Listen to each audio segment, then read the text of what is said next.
After the Second Vatican Council, it was important for the church to practice or incarnate the priesthood of all believers, really a sense that every faithful in their own right is church, as individually as well as part of the corporate global church, so that that stark division between the laity and the trained theologian who was normally ordained at that point, or part of the clergy, or part of an order, or any sort of person of the cloth, that division began to blur.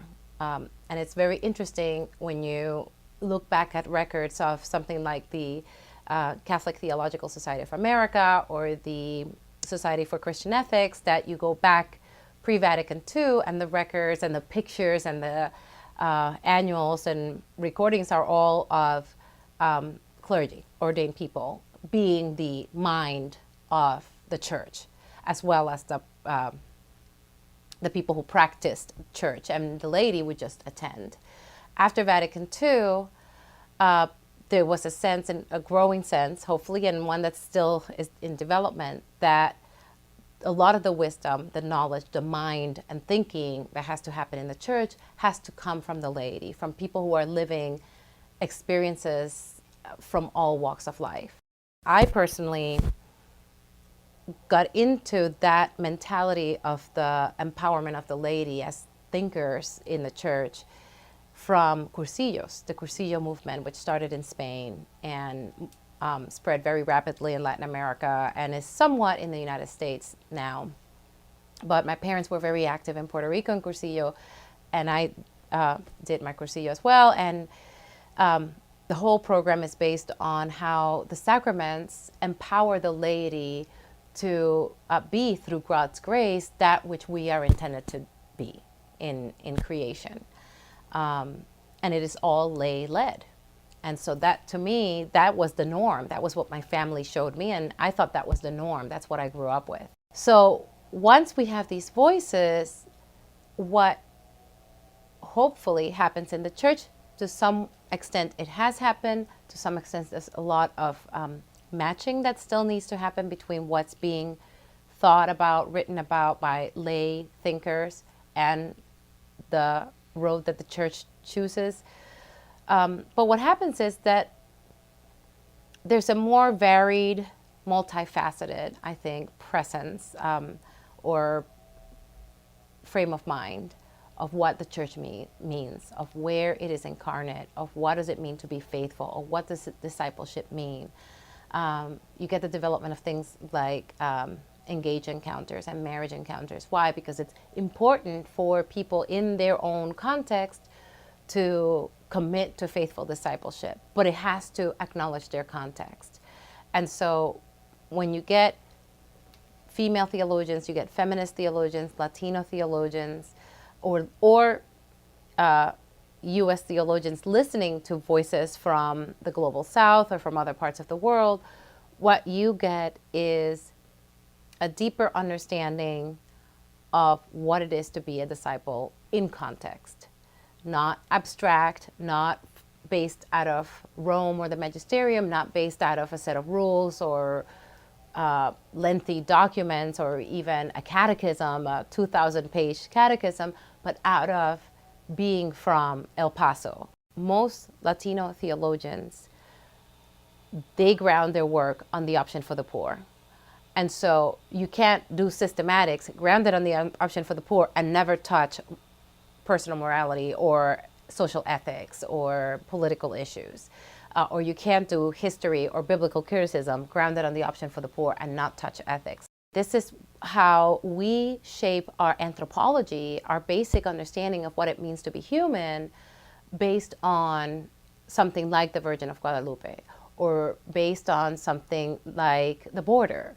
How that shapes us as human beings, how that shapes us as believers and as faithful. It's like when you're looking through a kaleidoscope that said, okay, it's time to shift the kaleidoscope and see where the colors of doctrine, where the colors of tradition, where the colors of liturgy, of ethical thinking, of moral thinking, when you shift it based on this other context and these other experiences of being human, now what does it look like? Now, how do these colors come together differently? What we're trying to highlight now is to say, actually, we can learn universal dimensions of the human being and the human person by looking at these experiences of suffering or marginalization or oppression, and also of joy and fiesta and celebration and deep faithfulness.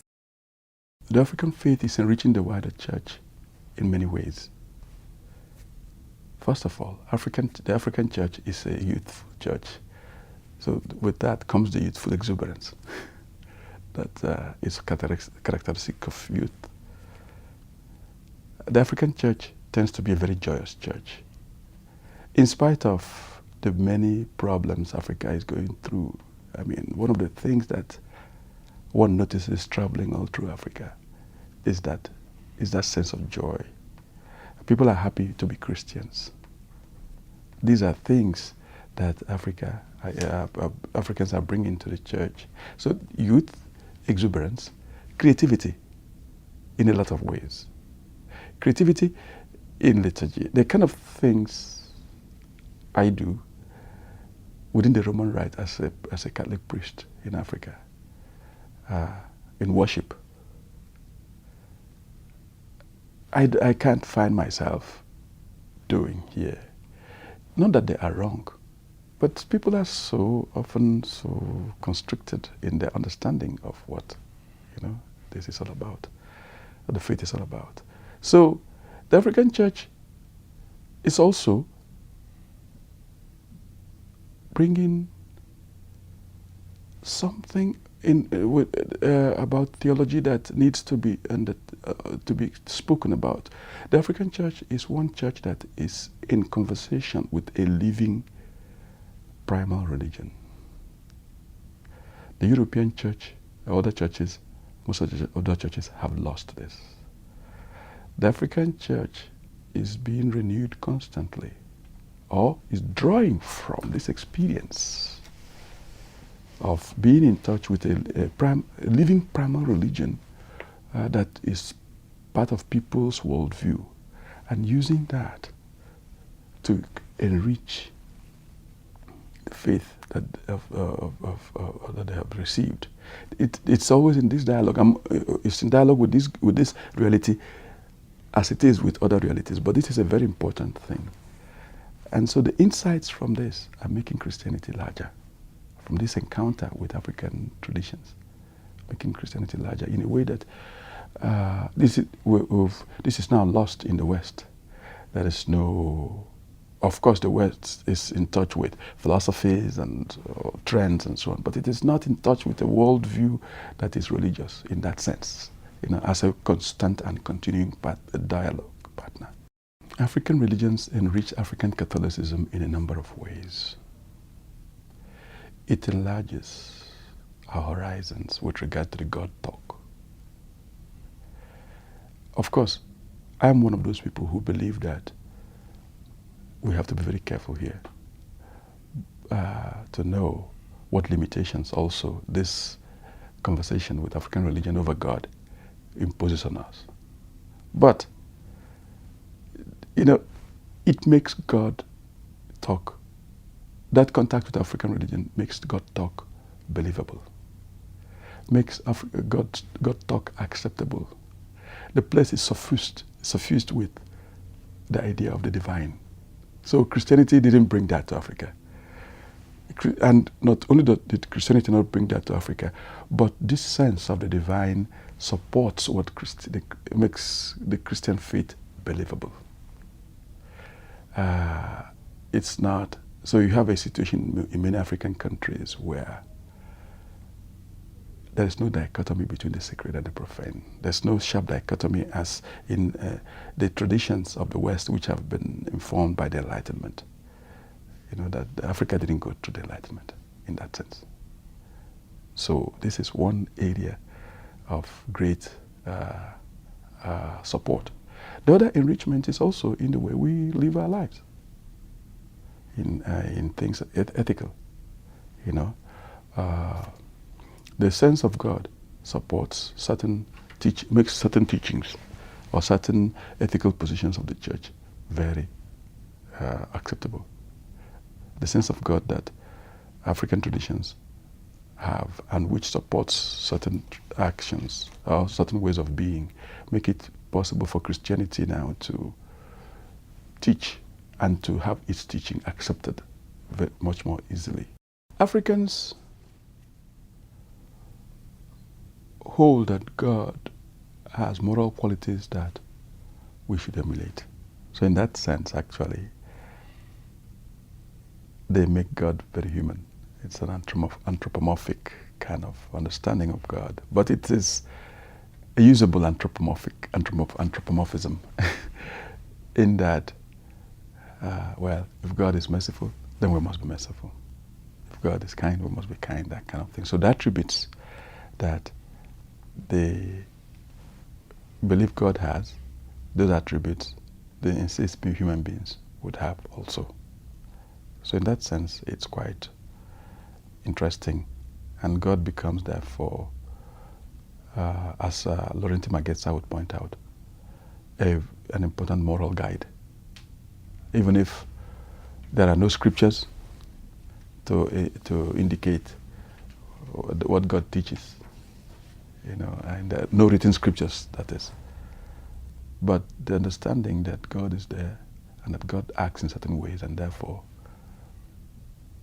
that this reality evokes or invites us to act in certain ways as well, like God. That's quite an interesting fact of the relationship between the people's understanding of God and the impact it can have on the way they live. Catholic moral theology can be enriched by African perspectives, and African perspectives can also be enriched by Catholic moral theology. But first, let me talk about the way Catholic moral theology can be enriched by African perspectives. Number one is the sense that we individuals are not in this thing alone. That we are a community and that we have responsibilities to each other. That's important. You've heard it say often, you've had people talk, one has had people often talk about or use the saying by certain groups in Africa that I am because we are, kind of thing, That is a very important marker of the moral life in Africa and how people operate. I don't seek individual salvation. Not that it's not important, but because I know that I sink or swim with my people, and I do the best I can not to have us all swim or sink. If I'm the one who would make sure that I bring the boat to take people ashore, I do that. No matter what it costs me.